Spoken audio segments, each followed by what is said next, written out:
the Crypt.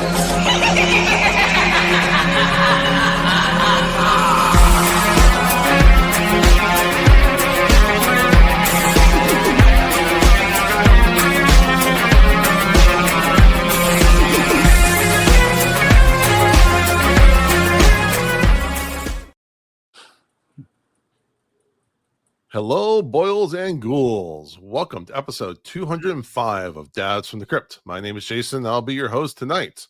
Joining me is, as his shirt will proudly say, Mr. Jody. Hello. Hello. I've always wanted a bright pink shirt with my name across the chest. I just feel like that's something everyone should have at least one of, right? Right, exactly. And, you know, we couldn't do the side beards, so... I mentioned to somebody I could grow out a side ponytail, but it would be only the side, which would be literally a side of the hair. Literally the worst thing you can imagine. It's a skullet on one side only, just terrible. You should do a one-side skullet. I would love it. Ooh, it's bad stuff. Also joining us is writer, artist, and actor Frank Dietz. Welcome, sir. Hey. Thank you for having me, guys. I'm honored. Oh, yes. This is an honor. I think the first time we formally at least communicated was when you hosted the Sleepaway Camp reunion panel at Monsterpalooza. Yeah. So I couldn't think of anyone better to come on and talk about one of my all-time favorite movies. Like, sure. As far as personal favorites, it's easily top 3. We'll get more into that in a minute. But for those that may not be familiar with Mr. Deetz, tell us about yourself. Oh, okay. Well, I've been a monster kid since I was 6 years old. I always say that, you know, the first movie I remember seeing was Abbott and Costello Meet Frankenstein, and I fell in love with monsters. And even back then said to myself, I don't know how they do this, but I want to do this. I want to have something to do with this. And so I pursued it as best I could in New York. And I started out really as an actor. I was in Zombie Nightmare and Rock and Roll Nightmare and Black Roses. Ooh. And then the bug really hit me. And I was just like, I love this. And then I came out to LA and started screenwriting, which I've done a lot of. And not that long ago was one of the writers for Crypt Show, the TV series. And I kind of bounce around doing a lot of different things. I mean, I worked for Disney as an animator for a while, and I produced some documentaries. So I definitely spread myself out because you never know, like when one door closes, another opens, and I'm always looking for the next open door. I love that. And I mean, so first of all, your episode on Crypt Show, Pesticide, was really, really good. I think that's a Joe Lynch directed one with Barbara Crampton and Keith David, if I'm not mistaken. Yeah, Keith David's in that one.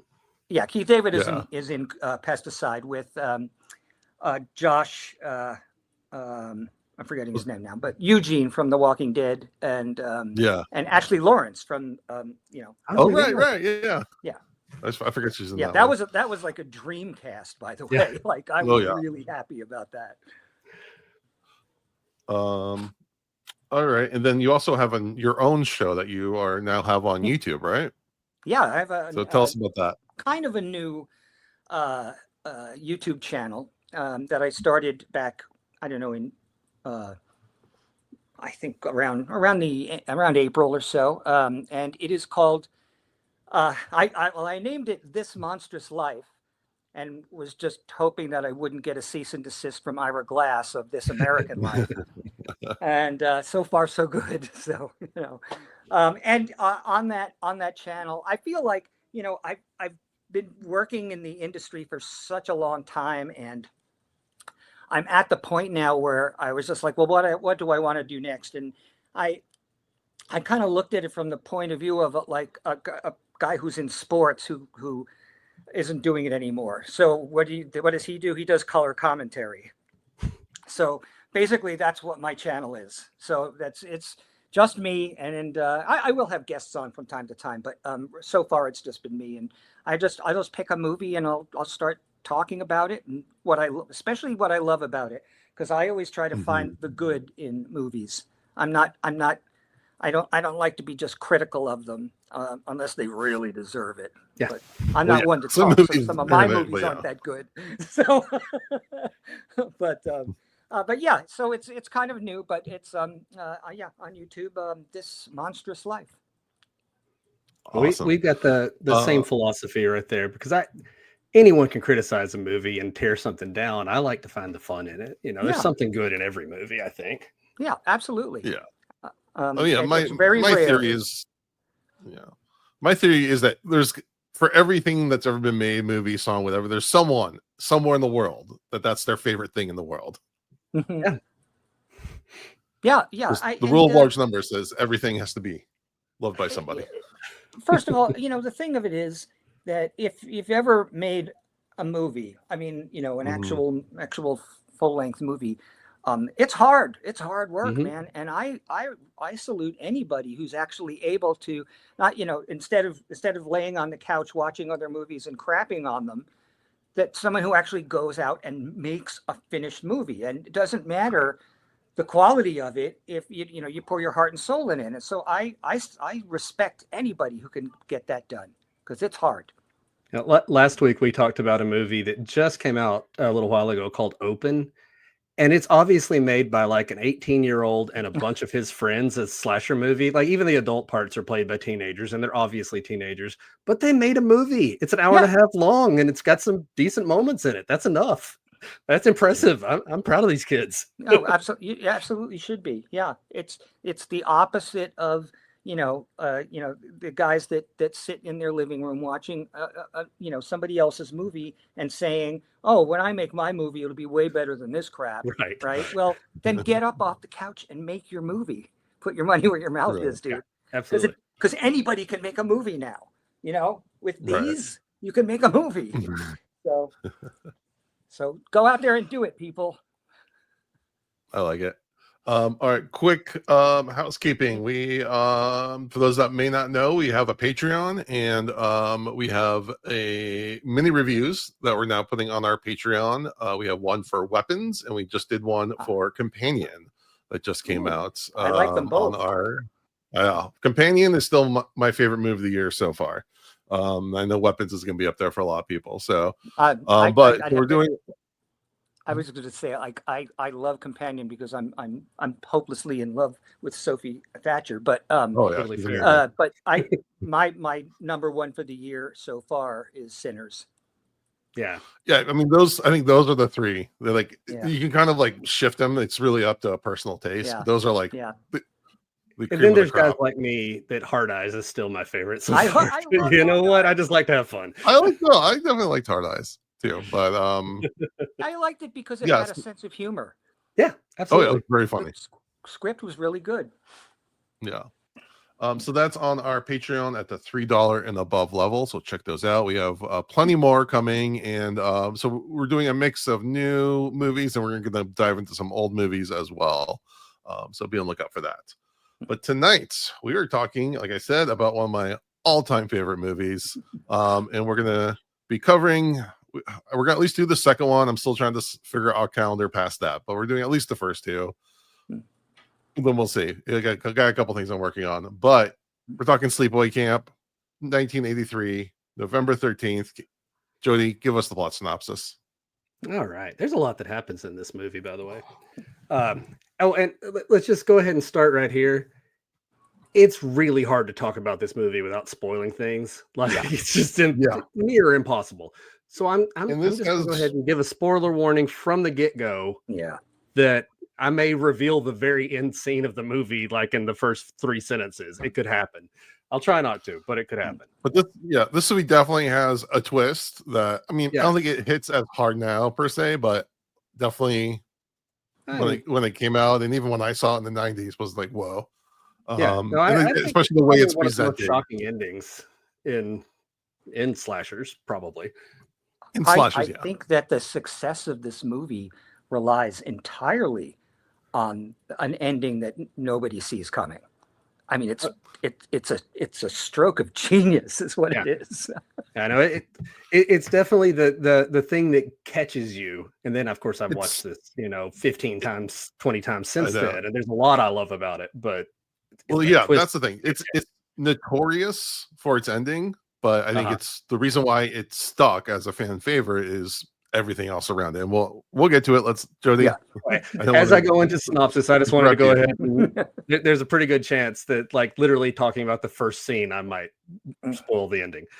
Because in the first scene, we meet John Baker and his boyfriend, Lenny, who are two adult men. John has children, Angela and Peter. They're out on a boat trip. The kids are playing around.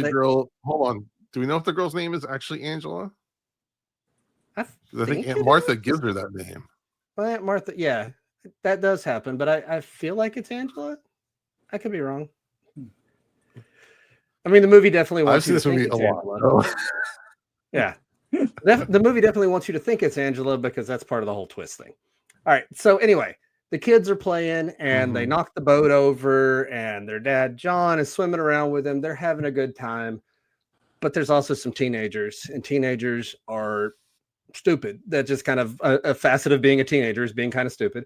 And in this case, they're not paying attention to what they're doing, riding around in a speedboat with somebody surfing behind, and they manage to hit the stationary object in the middle of the lake, and kill John. And okay, see, this is where it's impossible. It's impossible to talk about this movie. And supposedly, they kill one of the kids. Yeah, it kills one of the kids. Okay. So 8 years later, Angela, this time Angela, going by Angela, is living with her aunt Martha, and her cousin Ricky. Martha is one of my favorite characters, even though the more I think about it, she's really a bad guy. But at least as far as like performance, so absolutely weird. One of the weirdest performances ever, and I love it. But she's sending them off to camp at Camp Arawak. She mentions, by the way, I've got your physicals. Don't tell anybody where you got them, but here's your physicals. And she sends them off to camp. When they get there, she's a doctor. Yeah. Angela is very introverted, very quiet. And for some reason that enrages a couple of the girls. So they becomes they start bullying her from the get-go. There is Judy, who is the mean girl, who's her own age, which Judy's mean and she's a bad girl. But I'll forgive a little bit. She is a 15-year-old. But there's also Meg, who is a counselor, who is just as mean as Judy, but she's supposed to be in charge of these kids. So they're terrible. Hold on. It's Meg, M-E-G. Meg, M-E-G, yes. Yeah. So they're mean to her. Her brother, her cousin Ricky is always trying to defend her. I think Ricky's the hero of this movie. But one of our first incidents that happens when we get here, though, is Angela won't eat. She doesn't like the food. And so they take her to the kitchen where we see the head chef, Artie, who is scum. Just absolutely. He's terrible. We have an opening scene of him watching all the kids come in, and he is being super gross about them. Not even subtle, over the top gross. And the other guy who works in the kitchen, who, by the way, is James Earl Jones' dad. His name is Ben. We were just talking about that pre-show. Yeah, wild. But I mean, he sounds like it. Yeah, I can see it. But anyway, so Angela goes to get food, and Artie, being the scumbag that he is, starts taking off his pants. Ricky comes in. He gets yelled at, and they run away. Later, Artie, though, is in the kitchen making a big pot of corn, and the world's biggest pot is boiling on the stove, and Artie is putting the corn in, and someone pulls his footstool out from under him, and it causes the pot to fall over and boil Artie alive on the floor. Couldn't happen to a nicer guy. The owner, Mel, decides, just an accident. Let's just move on. Let's not tell anybody about it. So the campers continue to pick on Angela. There's a kid named Kenny, and Kenny is out on a boat goofing around with a girl, and the boat flips over and he's swimming around, and then suddenly a head pops up into the boat and Kenny is killed. We find his body the next day on the shore. Once again, Mel, it's an accident. Mel's real chill about things, maybe too much. But meanwhile, there's another kid named Paul who befriends Angela. He's Ricky's best friend, and they start a little relationship together. He asks her to go to the movies, and she opens up to him. He's like the first person she'll talk to.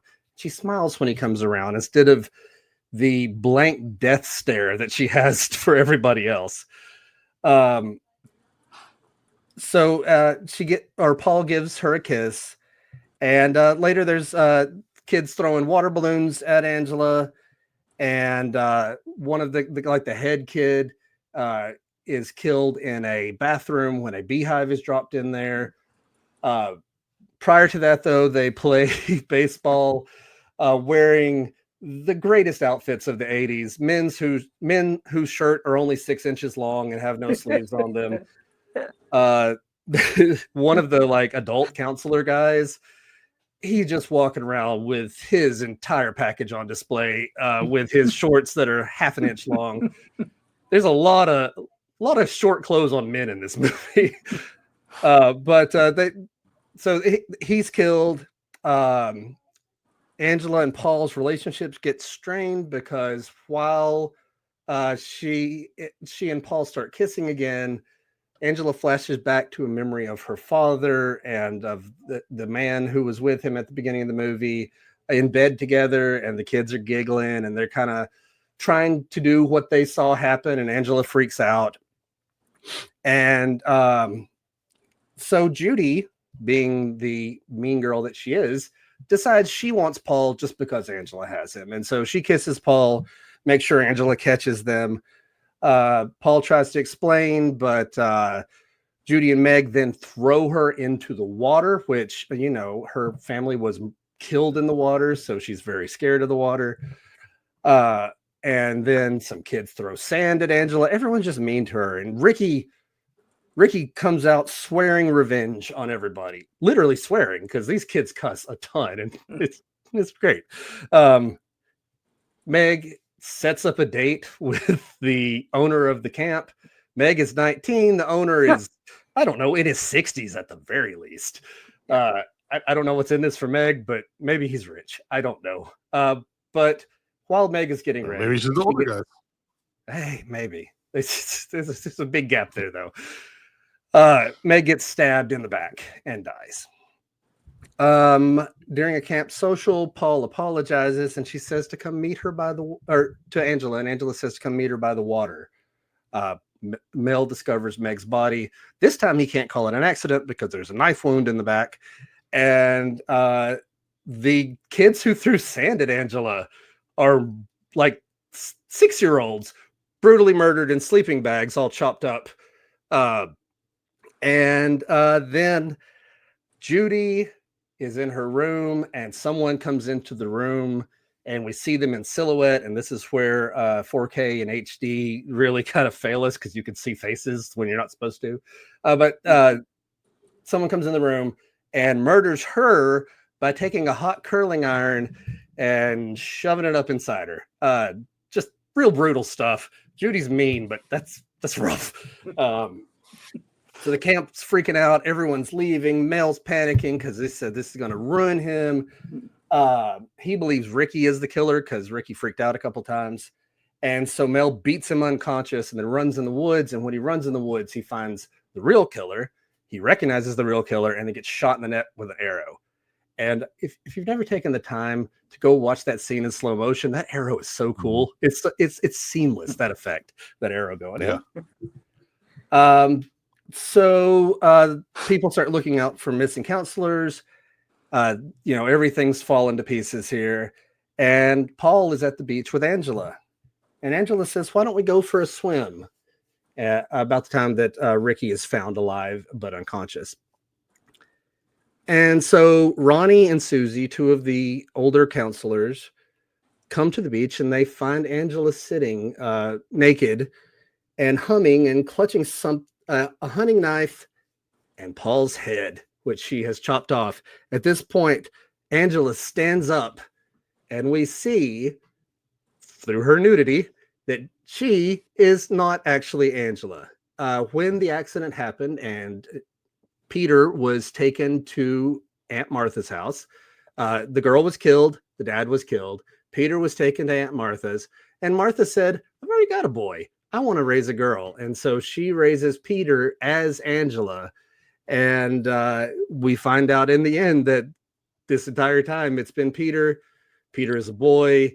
We see Angela making a face that haunted my nightmares when I first saw this movie. Yes. Just the look on her face.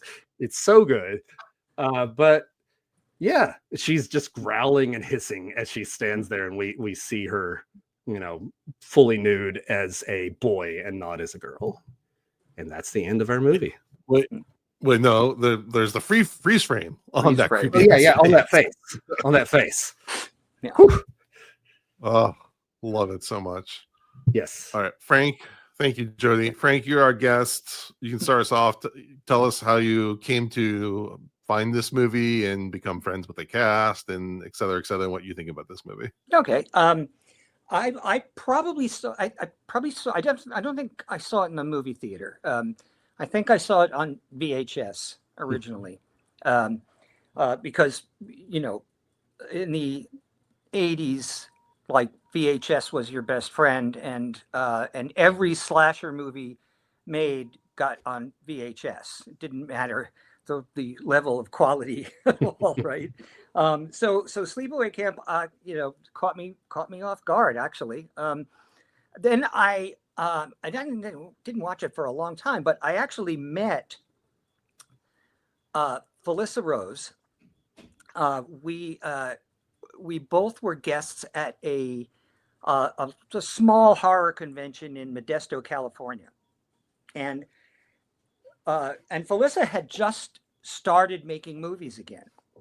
She after Sleepaway Camp, she did not make another movie until this was around 1998 or so, 1999. And so this was her coming back into the horror realm. And met her there, liked her right away. It was really very funny because, when you go to these conventions or these film festivals, you spend a lot of time watching the movies that they're showing, right? And I remember I was sitting behind Felissa, and another horror movie was about to start, and she wasn't very talkative at first. That's changed a lot, let me tell you. Hi Felissa, love you. But I leaned over to her and I just said, Felissa, you don't have to stay here and watch these. And she was like, oh no, I love it. I love them. I love horror movies. And I was like, oh, okay, so you are our people. This is great. It wasn't just some actress who had appeared in this one movie a long time ago, right? And we've been friends ever since then. She is a blast. She's a hoot. If you ever get to meet her at a convention or a festival, say hi to her, because she is so gregarious and she's so full of life and energy and love. She's just terrific. And the only other person I had met, I was telling Jason earlier, was Thomas Vandell, who played Mike, who's sort of the stoner teenager. I actually met him because we were both involved in a production of a script of mine that for a few years back, and I saw, and when I looked him up, I saw that he was in he had been in Sleepaway Camp, and I was just like, oh my god, I love Sleepaway Camp, and I'm a friend of Felissa's, and I reminded him of that when I saw him again recently. But the movie, it's so funny because when I first watched it, all of the slasher movies kind of felt the same around that time period. You they usually like most of the time they were like mystery slashers, right? You didn't know, and they throw red herrings this way and that way and so forth to throw you off and everything like that. And I you know, I was just kind of like, okay, you know, this is fun to watch. And then the ending was so unique that that's what stuck with me, you know, because this is a movie, once you've seen it, you're not going to forget it. Yeah, because it's so unique. And I'm still not saying what the ending is. Well, you just did, really. So yeah, I've already spoiled it. Yeah, you spoiled it.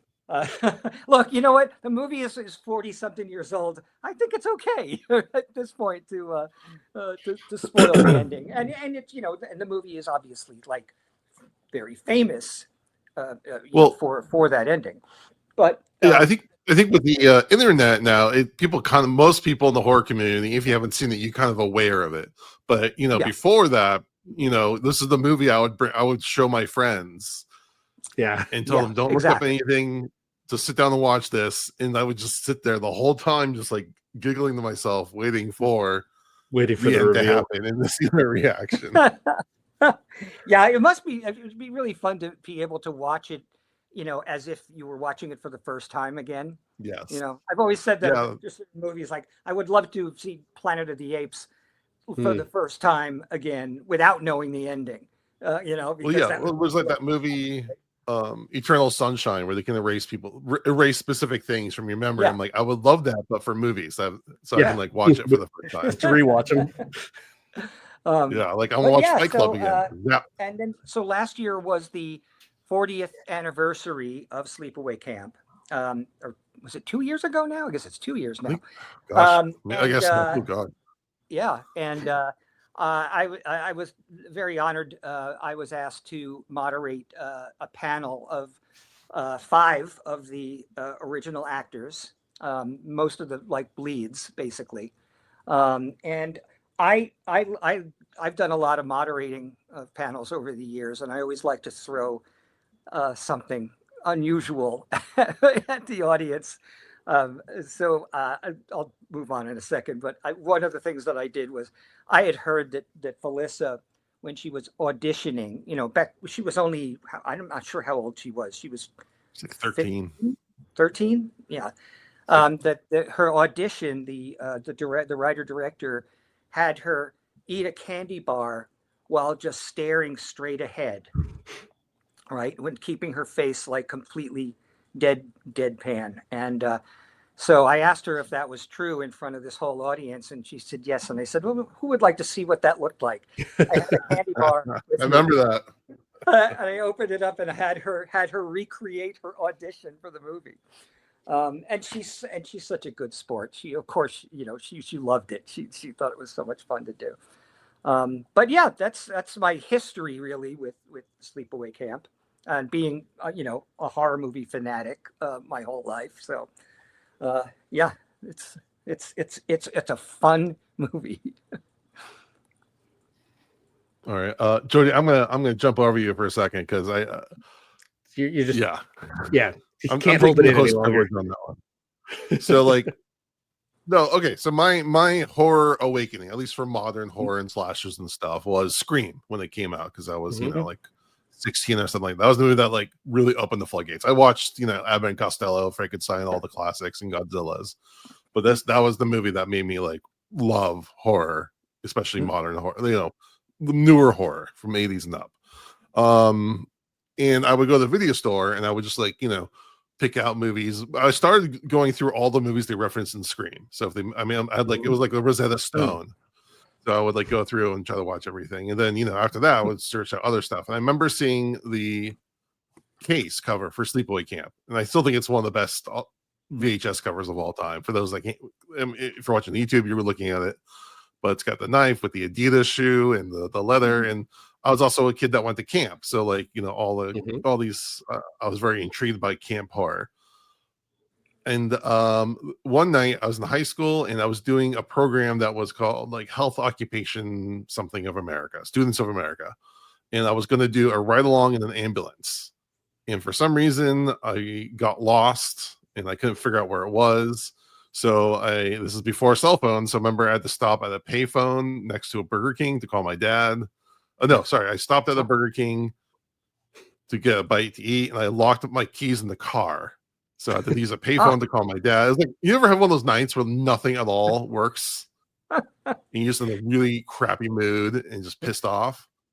So my dad came and brought me an extra key for the car, and I was like, I'm just gonna go to the video store. I'm just gonna pick the first thing that looks interesting. I'm gonna go home and watch it and try to shrug off the night. And this is the movie I picked up, and I've never had like a mood change that drastically. Because what I love about this movie is most other summer camp horror movies don't really focus on the kids. It's almost always the counselors. Mm-hmm. And this movie is told from the kids' perspective, and kids that are actually played by age-appropriate actors who act and talk and embody children. It's one of the few camp movies that the kids are even at the camp. Like a lot of times it's like the week before camp opens or whatever. Right. It's just the counselors there. Right, and not only that, most of the kills are kids. I mean, Meg and the director, pretty much the only adults, and the rest are, they even killed like little kids. Like, that's not the kind of thing you see. So it's like, oh my god! But also, but also, again, you could take out a lot of all the horror stuff, and it would still be like a very entertaining 80s camp movie. And as a kid who went to camp, I was like, I really love that aspect. Like when they do the atomic sit-up or the mind over matter sit-up. We did that. We called it the atomic sit-up. That was a thing that kids just kind of did. So whoever wrote this movie, Robert Hitzek, he was a camper. He experienced all these things. So like you could tell it wasn't just someone like, oh, I'm just gonna make a slasher and just write into camp just to have at a camp, yada yada yada. So that's like one level. On the other level, there's so much camp in this movie, like not like camp like a place, but as far as campiness, that like I don't know if it's intentional or not. And it's there's so much juxtaposition of things that are way over the top and things that are just normal. Like the very opening, you're these like slow pans through this summer camp, but the music is playing and it's going at 11. It's way over the top. It's bombastic, but nothing's happening on the screen, and it's just to the point where it's like laughable. But you're like, so I don't know what the direction is. And I actually looked this guy up, the guy who did the composer. He's Juilliard trained. He's like a really well-known now like director of music programs, and he worked for the United Nations. So he's like a really big deal, and this is like one of the first things he did. That's a step up. Yeah, so I want to. My goal is to find them online and try to ask them, did they tell you to go that big? Because the music is very bombastic. And then again, we have Aunt Martha, who's just like totally in her own world. Ricky is just like a normal kid who's completely oblivious to everything. And again, her act. And then you have all these scenes with actors that are going way over the top, and some that are not acting at all, or keeping it like a 2. And again, I have to believe that this was intentional in the best way possible. And there's just so many like sight gags, like in the scene in the fruit or the food refrigerator area with the icky cook. There's a box right next to him that says topless. I just noticed it this time. Topless green onions, but it's big word says topless, like right in front of the child blah, blah, blah guy. I don't want to say it online. And it's just the characters in this are just so great. Judy is amazing in so many ways. You love to hate her, and she knows it. And in life, she's the nicest person in the world. Karen Fields, shout out. And she has a child who's trans, which makes it which adds like another like layer of awesomeness to her. Again, we talked about Ronnie Shorts. There's so much costuming in this that's really great. Especially, so I went to see a screening of this. I think it's now called the Vista, which is Quentin Tarantino's movie theater. And I couldn't find anyone to go with me because it's like a midnight showing with Sleepaway Camp. Who wants to go to that? Like normal people do. And I went. I made friends with people online, whatever. And the way that the theater is, that like it's really hard to like get seats and get food at the same time. So I told them I said I'll get you guys popcorn if you get me a seat, like a decent seat. So yeah, sure. So they, got seats that was next to this area that said like reserved. So like my empty seat was right next to the reserve section. Turns out Felissa Rose sat next to me the whole time. Awesome. And the guy who played Ricky was behind her. And they were talking the entire time, like out loud. Like any other time for any other movie, you'd be like, shut up. But you can't tell Felissa Rose to shut up. She's just you couldn't make Felissa Rose shut up if you tried. But like she was like basically doing her own commentary on the movie, and everyone in the theater was like eating it up. It was amazing. And then I actually reviewed this movie on my friend Caitlin's show, Plug It Up, a couple years ago. And my wife knows how much I love this movie. And I convinced her to like, just sit down and start watching, just see if you like it. And now she kind of loves it too. And my wife hates horror movies. So the only slightly horror movies she likes is like Jaws and Jurassic Park. That's her wheelhouse. So to get her to watch a slasher and get her to enjoy a slasher that we've watched multiple times is crazy, because this movie is just amazing on its own. But what else did I want to say? Oh, and then again, there's so many great sight gags. There's a part where Mel is talking to Ricky, and off the distance, you see one of the counselors like working out with a crop top shirt. It's just kind of there. You have the cop in the end who had to shave off his mustache when they had to have him come back. So it's very obviously like a glue-on mustache. And they're not even trying to hide it. Like there's a close-up as if the director saw that. Like, we're giving you a close-up because that is amazing. Yeah, then the actor's name was Archie Liberace. Great name. Oh my god. Oh, fantastic. That is an amazing name. Oh, incredible. Yeah, that mustache, I just couldn't stop looking at it. I was like, there's an old Marx Brother gag, it's just like, don't talk so loud, your mustache will drop off. Yeah. Right. I was waiting for it to just be dangling. What else? The movie opens with a little title text that says, "In fond memory of Mom, a real doer." Yeah. Now, the story is his mom actually passed away, and he used some of his inheritance to make this movie. So it's a tribute to her, but a doer. But that's a very random thing to say to start off a movie. A doer. What did she do? She did stuff, mom stuff, maybe. Then the movie that's like very, has very interesting parental dynamics. Sure. And I've always wondered why, again, in the opening montage of the camp is for sale. Like, was that supposed to be at the ending or like after the accident or something? I feel like it has to be, but yeah. I know. I think if I recall, and you can tell me if I'm wrong or not, it doesn't Mel, the reason he doesn't want to attract any attention is because he's trying to sell the camp. Like he's done with it. Is what, and that's the reason he doesn't want any kind of like the police to come or anything like that, because that's bad press, and then nobody will want to buy his camp. Like I seem to recall that was his motivation, was to get to be done with all this, basically. Right. I mean, Mel doesn't seem to enjoy running a camp. Yeah, that's true. He's not having a good time. But yeah. Yeah, I mean, I've always said that Friday the 13th was definitely more innovative as far as the slasher movies go, and especially for camp, in the pantheon of summer camp slasher movies. Yes, it's iconic, it's innovative, but I find this movie way more entertaining. Just on the character level. Tom Savini has, all those amazing effects.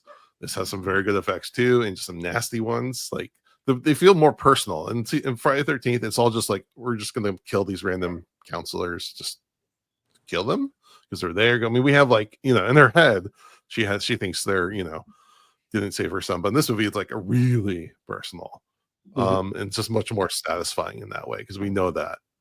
Some of the effects really hold up too. Like the kid who gets drowned in the boat, when you see like a extended shot of like a fake head with a snake crawling out of it.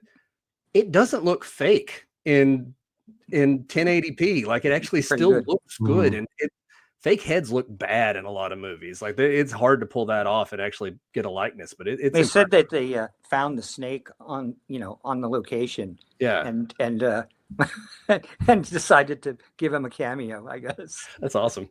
Oh my god. So yeah, this movie again is top 3 all-time personal favorites. You can flip around with a couple other movies, but it's just right there. I'll watch it anytime. I've seen it a gazillion times, and I even watched like 2/3 of it yesterday. And then my wife was possibly going to come on the podcast with us. I think she might come on next week, and she wanted to watch it. So I just started over again. There's not many movies I'll just rewatch right after watching most of it. And this is one I did it, and I was completely happy to do that. So there it is. Sleepaway Camp. Jody. Yeah, no, I love this movie. I discovered it on VHS like everybody else. I love camp movies. Like, it's one of my favorite things. And like you said, there's not a lot of camp movies where it's actually got kids at the camp and the kids are the focus of it. There's a new one that just came out called Marshmallow that I really liked. And it's, again, about kids at a camp. So definitely check that one out. Very small, like, low budget movie worth spreading the news about. In this, I was noticing as I was watching it this time, almost every scene of this is just so, like, it's realistic, but it's kind of got a like weird dreaminess to it. Like, I mean, especially, Aunt Martha stuff, but all the flashbacks feel kind of dreamy. The stuff with her dad, it's just, every decision is strange. Judy is a wonderful character, but she acts so like big and over the top. And then you've got Felissa playing Angela, very subdued. Like, no one can stare like she can. Like, she can stare, and it's really intense with like a blank expression. So yeah, everything about this is interesting. Every scene is interesting. I feel like it does some pretty kind of bold things for 1983, like the gay storyline. I know, I realize there's a take on this, that this movie can be homophobic or transphobic. I don't feel like it is, though. I like the gay couple at the beginning is presented like completely normally. Like, there's no judgment on the couple at the beginning. They're just out having a good time. Yeah, I think the director was gay. Okay, awesome. Yeah, that makes sense, because it feels like a very gay movie. Yeah. And I think a lot of that comes from the quote trope of the gay killer. Sure. And I can see that. But the difference is here is that Angela's not gay. She's being forced to be someone she's not, and she's having a very negative reaction. As maybe not everyone will be murderous, but she's being bullied. Angela is gay. She's not trans, because she is Peter the entire time. Yeah. Right. But Peter starts a relationship with a boy, and all of that's okay. Like, I've seen people say that, like, seeing her dad with the other man was like an inciting incident. I think seeing her dad get killed was an inciting incident. Yeah. I don't, but by the time we have the flashback to her dad and the other guy, there's already like 3 deaths in the movie at this point. So that's not what's triggering her. It's these people, Artie being the sleazebag that he is the kind of stuff. Like, I don't know what makes Angela murderous, but it's not because she's really Peter, I don't think, unless we're talking about the trauma of being forced to be Peter by Aunt Martha. Yeah. That's exactly what I think it is. And also Aunt Martha's in the two scenes she's in. The first one, she's wearing red, white, and blue. And the other one, she's wearing red and white.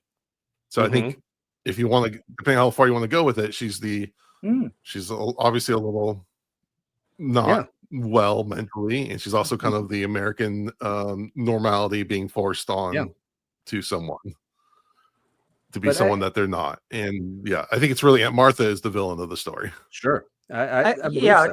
And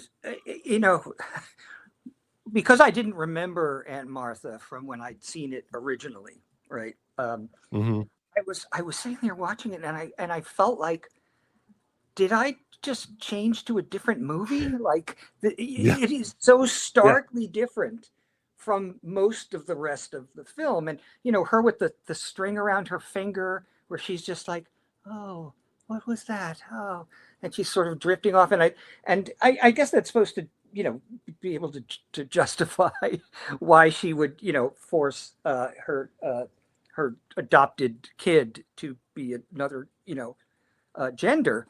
That she'd have to be a little wacko, but she's supposed to be a doctor, right? Right. Did he say that? Yeah. Because as doctors do, but I was kind of like, I don't remember this movie being this over the top, and then of course it comes back down again after that, and then there's just, it spikes every once in a while with the really over the top, like with Judy being at her worst, where she's just just like calm down, but the tone of it just, it goes all over the place. And it's part of what keeps it interesting, quite honestly. And I'll tell you something else that I really thought about this a lot. I don't think, because obviously this was for 1983, this is still a low budget movie, right? And I don't think that a bigger budget would have made this movie any better. I think it would be, not at all. I don't see where, maybe some of the effects, would be a little better or something like that, but like, or maybe they could have had, a younger man play Mel. I don't know. Someone with a TV star, but yeah, I think that the budget for this movie was exactly what it needed to be. Yeah. For it to work this well. Yeah, it's where the charm comes in of this movie. Like, not everyone in this movie is a trained professional actor, especially at this point in their life, and that's fine. Sometimes it makes the performances more real. Sometimes it just makes them more odd. But either way, it makes them interesting. They're fun to watch. I like watching all of these characters. Like I said, I feel like Ricky's the hero of this movie. He's the most normal kid in the whole thing. I feel like this movie does stuff and takes some big swings that most movies weren't taking at the time. And, the big reveal obviously is a big deal, but just kind of how normal everything feels in this weird heightened way at the same time. Like it feels like real camp. It feels like not camp at the same time. It feels like a movie in a really good way. And I really enjoy it. I enjoy all the way through. Like every scene is interesting, and it's a movie I really have grown to love over the years. Like I said, the first time I saw it, you walk away thinking about the twist, but the more time you spend with it, there's a lot of cool stuff happening in this and a lot of fun moments, and I have a good time every time I put this movie on. Yeah. Oh yeah. Well, and Frank, like you were saying earlier about like how hard it is not just to make a movie that's good, like that succeeds. And I think sometimes a movie can have too much money and unintentionally, and they kind of overshoot things, sometimes they undershoot things. It's almost like blind luck and just intuition of a calibration of like how much is too much and how and for this kind of movie, they really go overboard on some things, like again some of the actings, on the music, but they kind of balance it out with so many other things that are like juxtaposition in a way that like just make it all kind of work in its own like weird, beautiful train wreck way. I think it's very, very interesting that not only were they filming at this camp, they were living there for right. Well, it makes sense. Yeah. That 2 weeks or whatever it was that they had that location, because I think that most of the time we make a movie, we're filming during the day or we're filming at night, and then we go to our hotel room and everybody kind of splits off.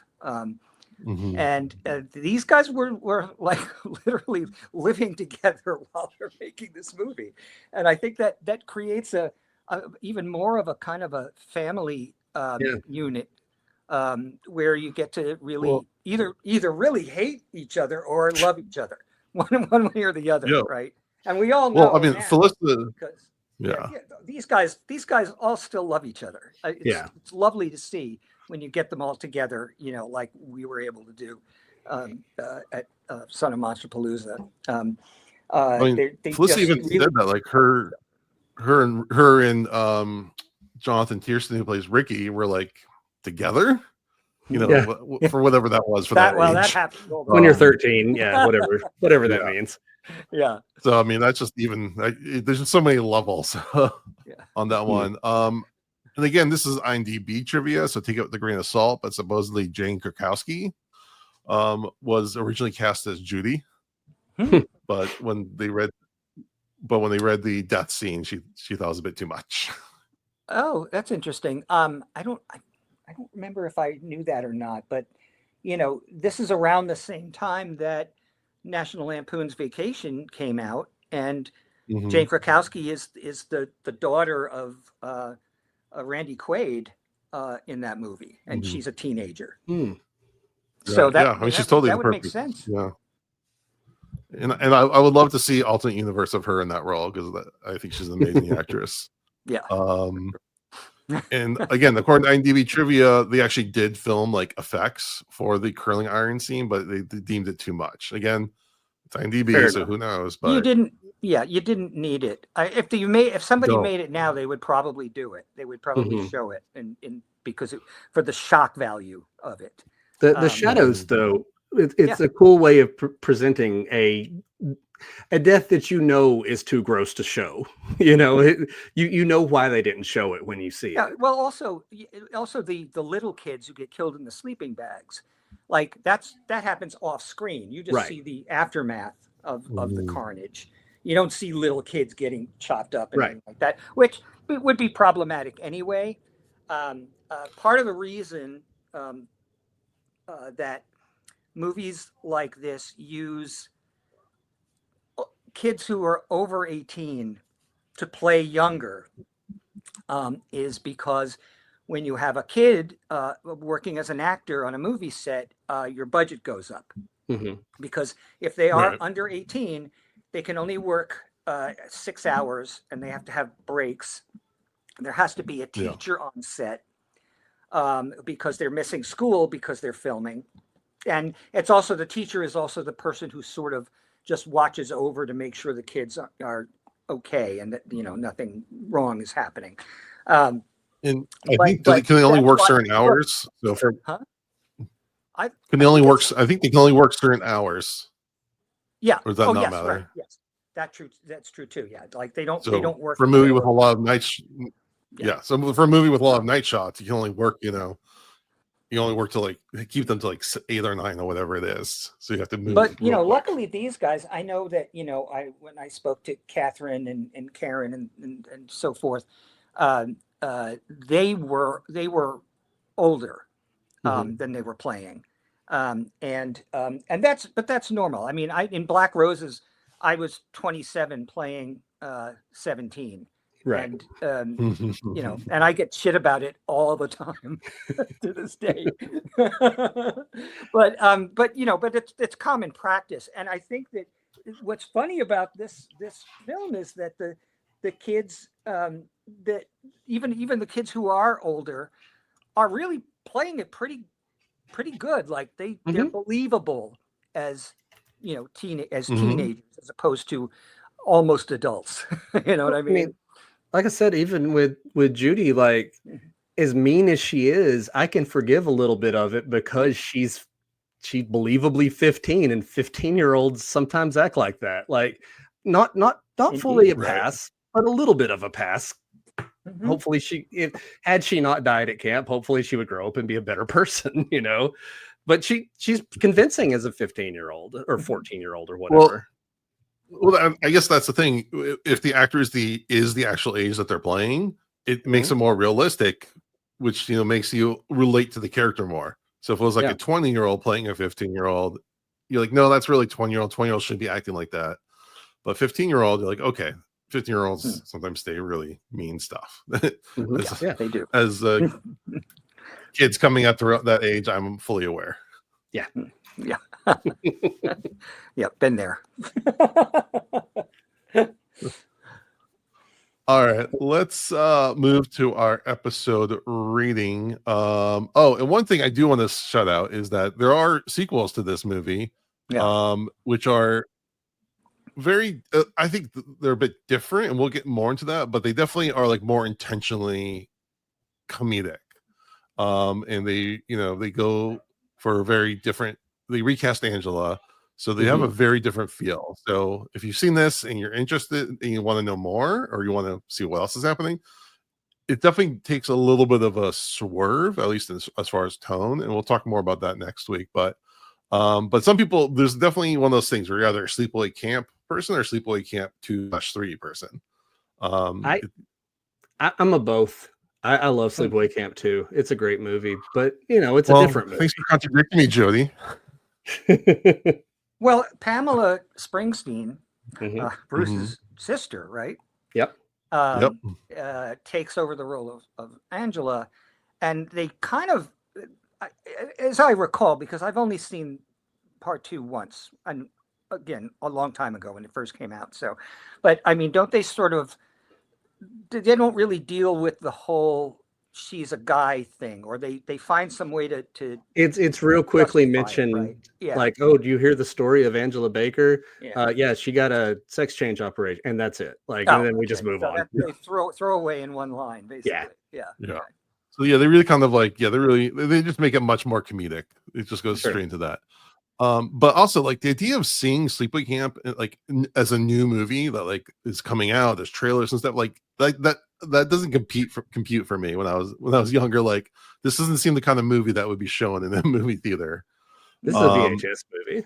This is like a VHS on VHS. And so the only two people I know that have seen this in the theater is my tattoo artist and my wife's boss, for some reason. I can remember I worked around this time, around 1983, 84. I worked in Manhattan at a video store, a VHS video store that was called Rent and Run, and it was right in Times Square. And this is before Disney came in and cleaned up that whole area, so they could have a Hercules parade several years later. But so it was still grindhouse movies all around. It was still a really kind of crappy area. And I think the place was poorly named Rent and Run because at least once a day, somebody would run in, grab a bunch of VHSs and run out of the place. Wow. Oh, man. But I can remember that Sleepaway Camp, I can remember seeing the marquee, and it would, it was like, it would be on a double bill with, like Scorchy or some other like weird, grindhouse movie, right? Hills Have Eyes or something like that might be, but I definitely, because I still picture it in my head. So I know it was in theaters at least for a limited time. But yeah, mine was definitely I had access to VHS movies, so that's awesome. One of my great regrets of being born when I was is as bad as I know it actually was, not getting to experience 70s and 80s New York Times Square. I just wish I could go back just to briefly experience it. Probably get mugged, but yeah, that should be like I only got cleaned up New York. I need to see the dirty New York sometime. It was pretty scary. That should be like an attraction somewhere. Leaving my job at 1:00 in the morning in Times Square, having to go down into the subway. I had a knife in my pocket at all times. I was terrified. Luckily, nothing ever happened, but it was still, you get your heart racing, man. I bet. Yeah. All right, Frank, we do our rating 0 to 5, 5 being the best, 0 being the worst. You can do half points. And this is your personal rating, not like in the annals of cinema. This is your personal rating. What do you give this movie?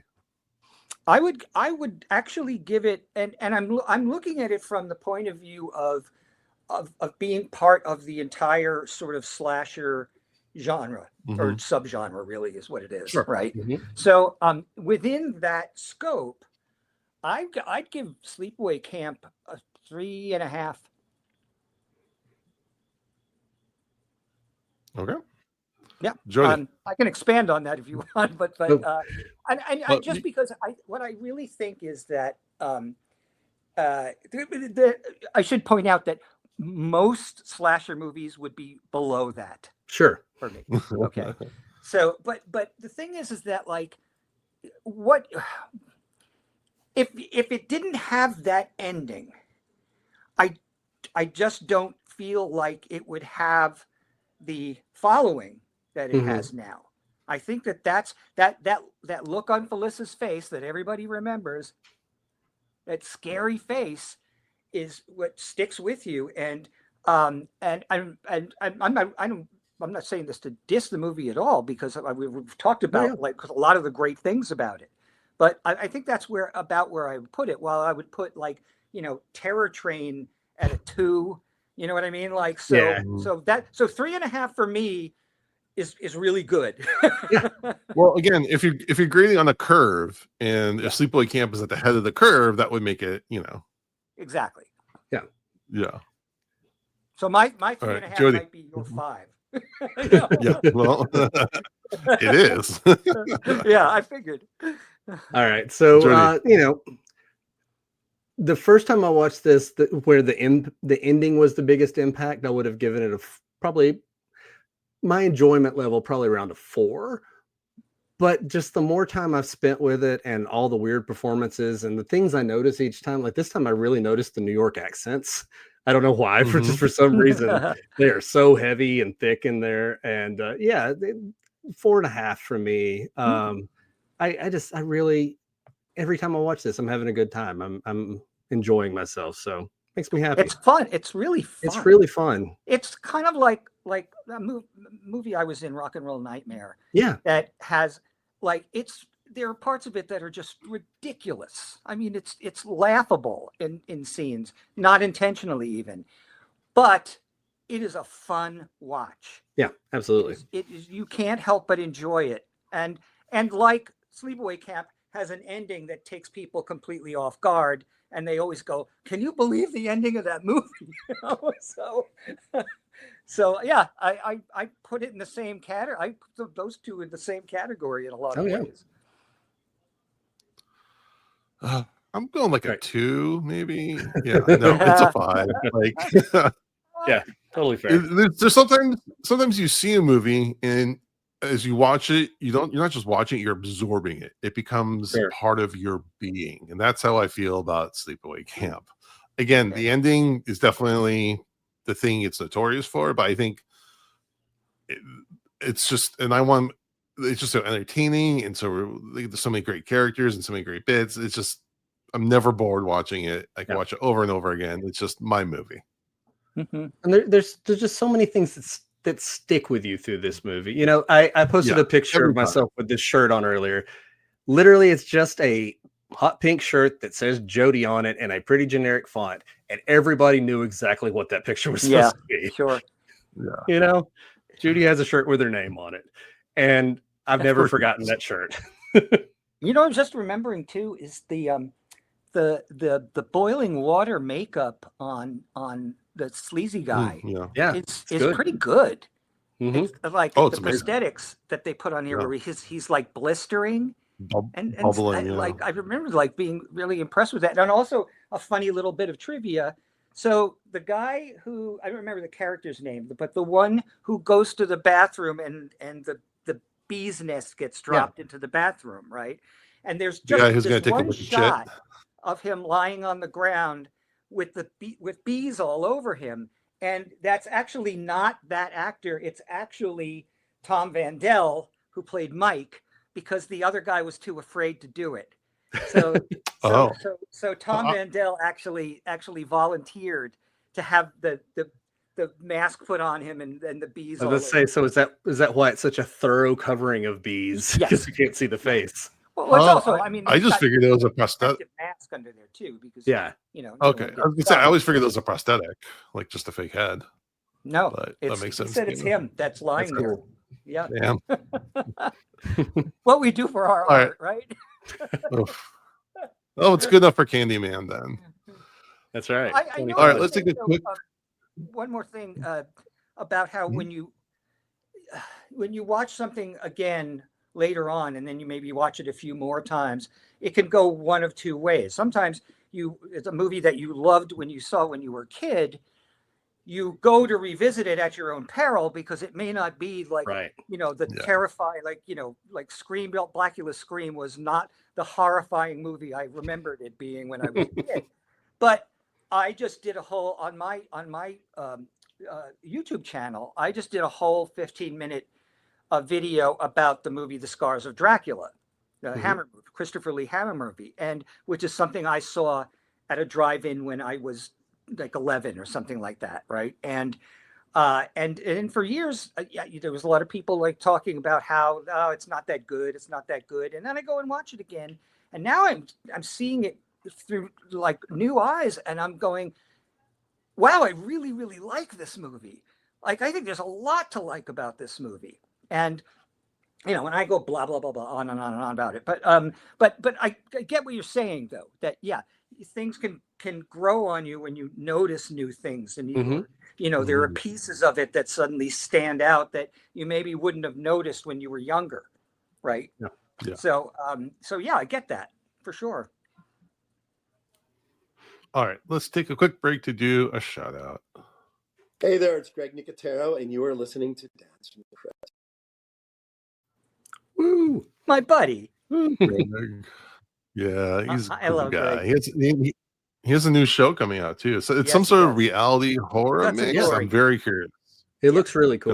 It's a reality show. It's called Guts and Glory, and it's about taking the contestants and putting them into like horror movie scenes where they have to rely on their skills and so forth to be able to survive. Obviously no one's going to actually be killed, but or I think it's a fun idea to be like, to put yourself in the farmhouse from Night of the Living Dead and have the ghouls all surrounding the house and so forth. And there's all kinds of. I haven't seen it yet. Greg's been talking about it for a while now. It sounds really cool, and if anybody can pull off being able to do the effects and everything to make it realistic, I mean, obviously he knows what he's doing. He's we have been friends for 30 years. He's one of my favorite people. He's a good guy. Nice. All right. For song of the day, I was having trouble picking one, so I made a shout out to Mondo. He sent me one. There's a band from Portland, Oregon, my hometown, called Frightmare, and they do a song called Angela. And if you want to look it up, it's kind of a death metal grindcore type of movie. And it's in the style where it's just a lot of growling and grunting and everything. But I looked up the lyrics, and the lyrics are actually the entire plot of Sleepaway Camp. Oh, wow. They basically give a plot summary in the death metal song, and their official music video is just scenes from the movie in sequence as they're just saying what happens through the movie with like the grunting and growling that you're used to in death metal music. So if you ever need to review this for a podcast but don't have time to watch it, you could just watch that the quick version. Do we know? Yeah, exactly. Do we know if is Sleepaway Camp public domain? Do you guys no know? I mean, it's like their music videos like on YouTube or something. Like I think they just kind of okay. It's definitely not. I don't think it's. I mean, because whatchamacallit, Scream Factory, has fans and stuff. So mine I don't is sitting right over there. Yeah. There's also a band I think called the Jasons, and they do like a song that's like a tribute to. They all dress up like Jason Voorhees. I think they have a song that's like a tribute to Angela. I just remember that one too. Right. They're more like a punk rock band that's really fun. So yeah, well, horror and rock, horror and heavy metal have always had a kind of a crossover. Oh, yeah. Absolutely. Yeah, definitely. All right, Jody, give us some horror news. All right, let's talk releases first. I don't remember if we mentioned this one last time, but I Know What You Did Last Summer just came out on digital, the new one. I watched it last week. I thought it was good. I enjoyed it. I had a good time with it. They take some big swings. I'll say that. Another one that How just came much out on of the original do I need to rewatch the original? Am I gonna be lost? Yeah, I mean, yeah. The legacy characters play a big role. You really have to have seen the first movie. Yeah, I can't imagine that this is going to bring anyone new into that series because there's so much references back to the old stuff that if you don't already know the lore, you wouldn't have much out of it, I don't think. Well, like, but it was I know fun, the basics. I don't, you know. Yeah, it's worth going back, I would say. You might even want to watch I Still Know What You Did Last Summer, which I think is actually a pretty decent movie too. That one's good. That was the one on the island. I like it. All right. Jack Black. Jack Black is in there with dreadlocks. Another one that just came out on digital. You've got The Home. This is the movie with Pete Davidson from the creator of The Purge that has to do with a retirement home. I don't know much more about it, but it does look good from the trailer I've seen. Another one that looks great, Together, is out on digital. That's the Alison Brie, Dave Franco movie. That it looks really cool. Great. I've seen it, and it is unnerving, to say the least. A lot of body horror in that one. Yeah, very, very much so. Yeah. Sold. All right. Another one out on digital right now. Bambi the Reckoning, the newest from the public domain. Oh my goodness! I've heard good things. Though, I've heard of the public domain ones. This is actually one of the better ones. So, kind of a nature horror, nature fights back kind of thing. There's bunnies with sharp teeth in the trailer. I'm a big fan of the Nature Strikes Back genre. Yeah, me too. Yeah. In theaters, the big release right now is Toxic Avenger is playing in theaters right now. So is the new Conjuring movie.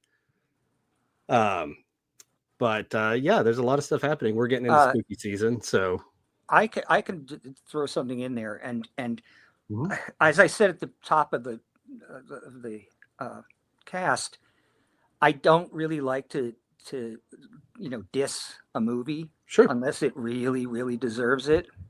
So whatever you do, don't run to see the movie Run, which is in theaters this week. I don't know if I've ever actually walked out on a movie because I feel like I'm obligated to stay through the whole thing and see it to the end, But that was a tough one. That was a slog. So it's an alien invasion movie. That has almost no invasion in it. A lot of people talking though. So I can't really recommend that, but I can definitely, recommend the three that we mentioned earlier. So, 28 Years Later, I thought was a really, really good film. Yeah. Well, that leads us right into the next part. I was going to mention some trailers that have come out. Okay. And 28 Years Later, The Bone Temple just released a trailer this week. So the continuing story of what happened in that 28 Years Later movie. I think this one's a Nia DaCosta movie. Who did the new Candyman? Yeah, they must have shot those movies at the same time. They had to have. They can't really possibly have. So they knew they were going to release them so close to each other. Yeah, there's just no way you could make a movie in that amount of time with all the things that need to be done in post production and so forth. And so it's probably it'll probably just flow right into the end of that one would be the beginning of this one. So because but the trailer shows pretty much all the exact same people that were in the first one. Right. So. Other trailers that have been released this week, The Black Phone 2 just got a trailer, which I haven't actually seen the original Black Phone. I've heard it's good. I like Scott Derrickson and C. Robert Cargill. This new one looks, like an entertaining movie. We also got a trailer for Begonia, which is the newest movie by Yorgos Lanthimos. Is that how you say that? But again, it's Emma Stone and Jesse Plemons, who have become like his stable of actors at this point. Yeah, it looks cool. Jesse Plemons is convinced that Emma Stone is an alien. It's the basic plot of the story. But of course, it's a Yorgos Lanthimos movie, so it's going to get weird. Another one that we got a trailer for is called Shell. Elizabeth Moss plays an aging actress who undergoes some kind of treatment to make her younger. So like the Substance this year, but a different kind of substance. You know, because of the development cycle, this can't be following the Substance. They had to be in development at least somewhat at the same time, but similar story, obviously. Yeah, it looks very derivative, but I love Elizabeth Moss, so I'm in. She's great. The last trailer for a lower budget movie is The Boy from Down Below, and it's about Dee Wallace is in it. It's a slasher movie, so Dee Wallace is great. But there was like an aging B movie actress who died, and this like her son was affected by it. I don't know all the details, but it looks like they're trying to make a throwback kind of movie, like with some of the fun of like 80s slashers. So I'm into it. It kind of gave me Clown in the Cornfield vibes. Sure, but like the good parts of it. So. All right, a couple news items. So we've got Joe Bob's Splatterween is the 200th episode of The Last Drive-In, and it will be the Halloween special double feature October 24th, and Guar is going to be a guest on there. So should be a fun time. The Halloween specials are always a good time anyway, and then you throw in Guar and just, interesting stuff happening. Did they say what movies they're doing, or is it a surprise? No, they never say. It's always a surprise. Yeah. I was at my local bar talking with some people one night, and my phone starts to blow up, and I'm like, what's going on? And it was all these people texting me, telling me that Joe Bob was showing Black Roses on his his Valentine's Day show. And I had no idea, because they never say what the movies are going to be. It's always a surprise. So it was pretty it was pretty funny just to like, I got so many followers the next day. That's cool. The revival of Joe Bob in The Last Drive-In since 2018 has just been a lot of fun. It's one of those things that every time it comes on, because it's a live event instead of streaming like whenever you want to, like most things are these days, it's fun. You get to participate, and everybody's there at the same time, and everybody's online, and I'm usually chatting with friends. It's just a good time, and I'm impressed that they've made it 200 episodes. After that original marathon, I think they thought they were done, and obviously they weren't.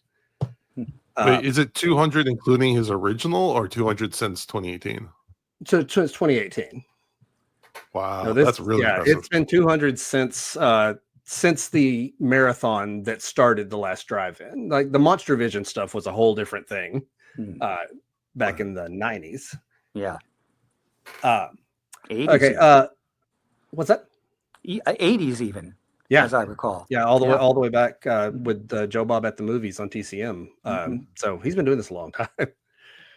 Yeah. As far as other news, we don't know a premiere date for It, Welcome to Derry. It's going to be October 26th on HBO Max. Looks good. It's got a lot of the same, principles that were involved in the It movies. So I'm definitely going to check that out. And then one piece of bad news with like a little bit to sweeten it afterwards. Shudder has announced that Creep Show has been canceled. So they're not making any more episodes.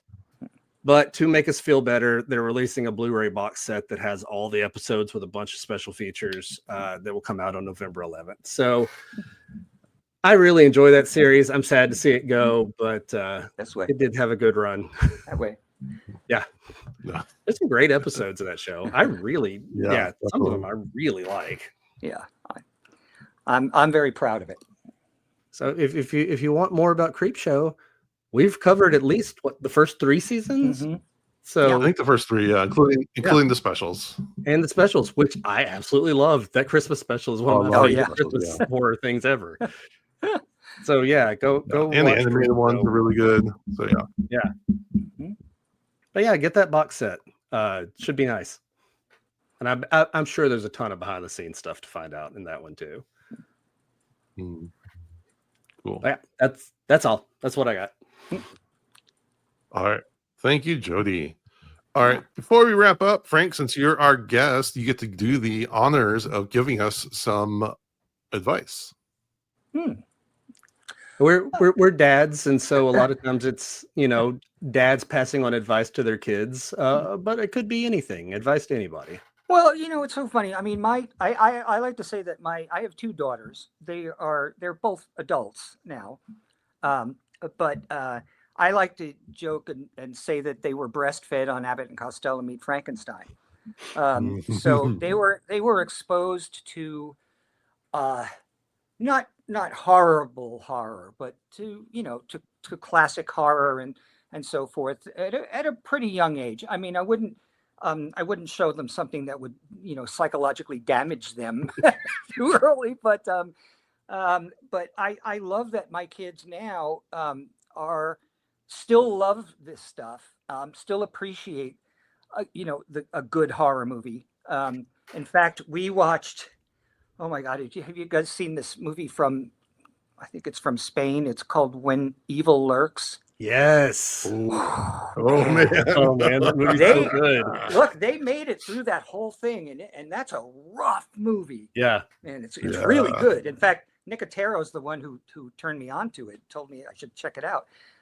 But my kids actually sat through it all the way through it, and I love that about them, that, you know, that they're not like, they don't go to conventions or anything like that, but they have a strong appreciation for what I like and what I do, right? And you know, it's really fun still to this day to sit down and watch a horror movie with them. And I think that's I think that as far as being a dad, like, I've done that correctly. Yeah, you've definitely done something right if you're watching that movie with them. Other than that, though, you know what I would say, and it's something I mentioned earlier. This is like, if you have an idea that you want to make a movie, find the way to make your movie. You can do it. It's not, you don't need permission anymore to make a movie. You know, you don't have to get a studio to you know, give you money or whatever, or, you know, a production house or something like that. Just get out there and do it, or make a short film, make anything, express yourself. Because, I mean, this is the reason I love to. I'm a guest at a film festival in 2 weeks from now. It's in St. George, Utah, and it's called Horror Fest International. And I go there, they bring me back there every year, and I get to see fantastic feature horror movies and shorts. And I just look at the creativity that's out there. And some of these people, like I said before, they're making their movies on their phone, or on their iPad. You know, you don't need the fancy equipment, you know, to express yourself. So, like, if you've been thinking about it, just make it happen. You'll be glad you did. Yeah, one of my favorite books. I love that. Just because it's exactly the same thing. It's Lloyd Kaufman has a book called Make Your Own Damn Movie. Yeah. And the entire point is just do it. Just get out there and do it. You know, Trauma was that DIY aesthetic, obviously, but yeah. we have so many resources right now. Yeah. Why not? And you also have something that we didn't have, which is YouTube, where you could look up anything and YouTube will show you how to do it. So if you want to find a way to get a cool shot of a moon or something like that, or you know, how to do a minor special effect or something, you know, you have all this at your fingertips. Yeah. So there's no excuses anymore. Make your movie. I love it. Wow, I love that. All right. thank you, Frank, for coming on. It was a pleasure. Where can people find you, your socials, your YouTube channel, etc.? Okay, you can find me. I'm still on Facebook, just my name, Frank Dietz, and I'm on Instagram. I think I'm the Frank Dietz there. But where I really would like people to come see me is on my new YouTube channel, This Monstrous Life, where I talk about Scars of Dracula and I talk about the movie Frogs from 1970 or whatever. Nice. And all the kind of movies that I love or I hate to love. And I try to make it as non-toxic as possible and as enjoyable as possible. So I hope somebody will find their way there after this. But this was really great, guys. This was really super fun, and thank you so much for inviting me and having me on. Thanks for being here. Yeah. It's been great. Yeah, definitely. All right. Well, we hope to see everyone next week for Sleepaway Camp 2. And we appreciate everyone for listening. We would really appreciate it if you'll give us a rating or review on iTunes, a rating on Spotify, a like and subscribe on YouTube, and follow us at Dads from the Crypt Talk on TikTok. And with that, we thank you for listening to Dads from... Follow Dads from the Crypt on Facebook, Twitter, and Instagram, or I will follow you to the grave. No, seriously, you really should watch. But be careful what you ask for. You may get it.